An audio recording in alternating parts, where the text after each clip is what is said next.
Ancient pyramids, aliens, Nephilim, hybrids, demigods, ancient civilizations, Noah's Ark, the Ark of the Covenant. Let's take a ride.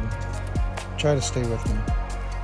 Angels, demons, heaven, earth, hell, all the different dimensions and realms, the cult, alchemy, witchcraft, voodoo, paganism.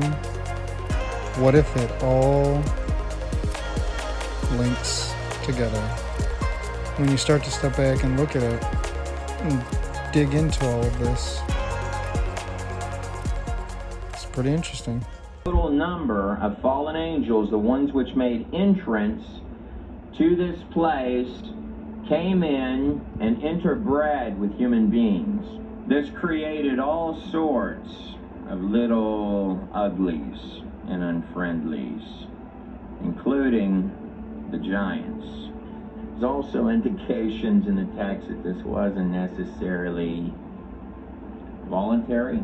Was some of your oldest pages and little bitty scribbles on earth, including Enoch, in full detail, are telling you is before that flood, something unfriendly made entrance to this place and was genetically breeding itself, creating its own offspring, turning mankind into a blood-bathed circus of its own unimaginable and twisted design, spreading like a virus generation after generation after generation for more than 1,000 years, until the flood came along, wiping the slate clean, taking everything back down to zero.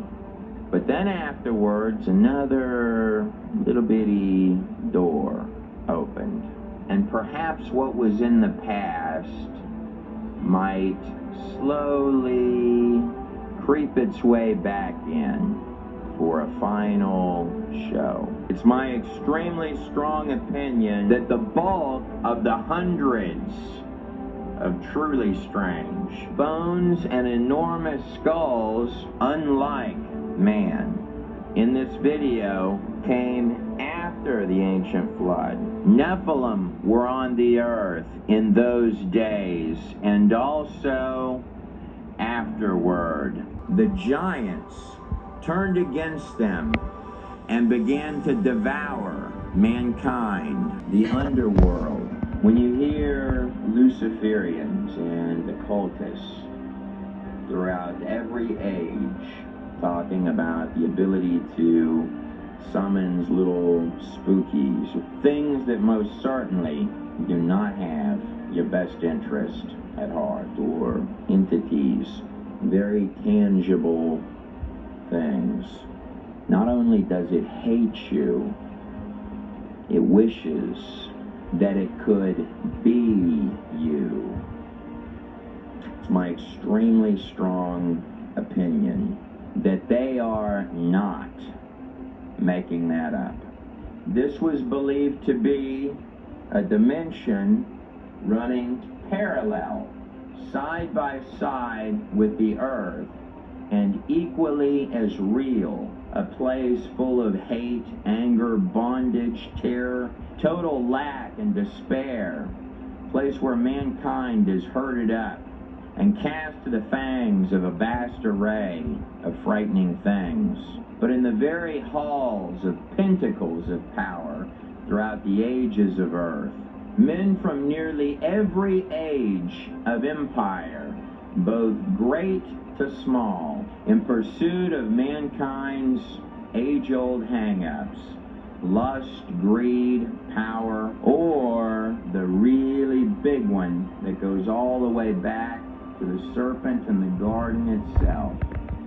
Ye shall become as gods. Softly whispered lies, almost like the whole thing is a test. 2 Corinthians 11:14, even Satan himself masquerades as an angel of light. The Sumerians called it The Inky, as seen on this actual inscription, he's making entrance through this little doorway with these lines around it, surrounded by these two characters with heads that look something like this. And the Inky was called the Lord of Earth, the Giver of Knowledge, or the Morning Star. We got a lot of work to do, so thank you all very much.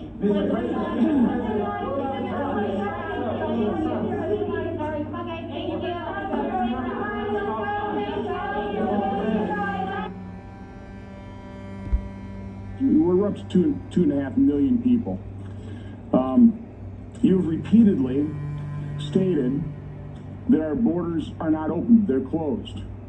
Do you honestly believe that our borders are closed? Senator, I do. Only Alexandria Ocasio-Cortez is stupid enough to think our border is closed. Senator Ron Johnson confronting milquetoast Mayorkas there with the fact that 2.5 million illegal aliens will have infiltrated our country by year's end.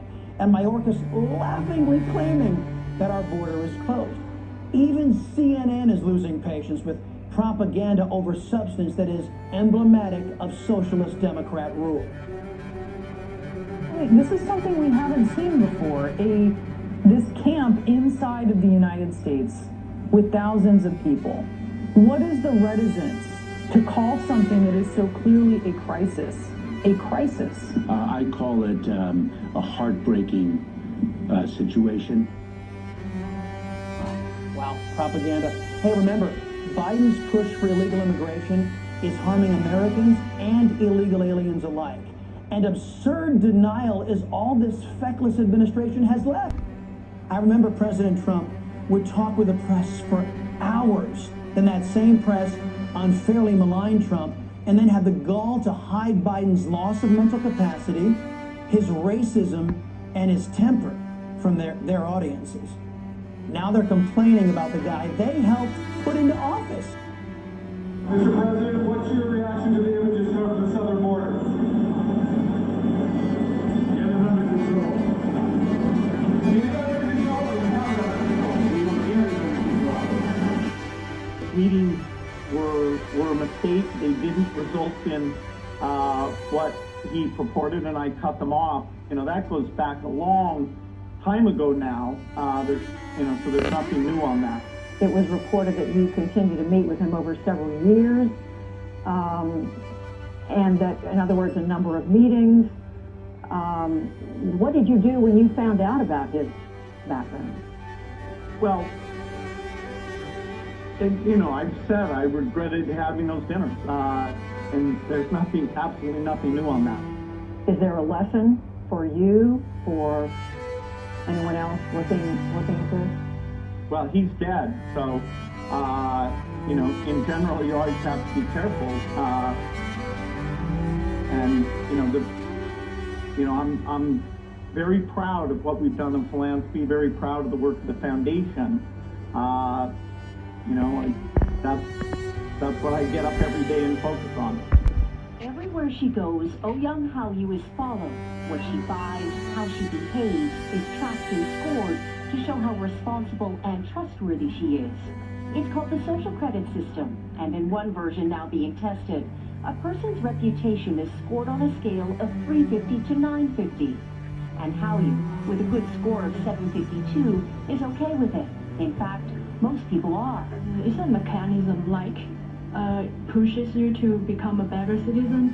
It's big data meets Big Brother, expanding how the government monitors, understands, and ultimately controls its 1.4 billion citizens. An apparent new world order numbering of the world's population is in the works, which will affect and impact every human being on the planet from the first day of birth forward. This is a schematic of the game plan. It's called ID 2020 Alliance, and it's the most comprehensive surveillance database probably to date. As you can see from the international organizations involved, governmental agencies feeding it, statistical data, and the countries that would fund it. If you look closely, you'll see the importance vaccinations will play in the alliance, and the apparent role that Big Pharma will take in providing ever-increasing numbers of vaccines, which probably will never see legitimate scientific testing for safety or efficacy.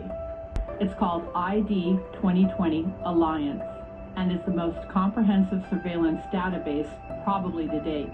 As you can see from the international organizations involved, governmental agencies feeding it, statistical data, and the countries that would fund it. If you look closely, you'll see the importance vaccinations will play in the alliance, and the apparent role that Big Pharma will take in providing ever-increasing numbers of vaccines, which probably will never see legitimate scientific testing for safety or efficacy. The other point that should strike you when viewing the schematic is the apparent close relationship between Gavi, and the United Nations UNICEF. The ID 2020 Alliance describes how and when it was launched.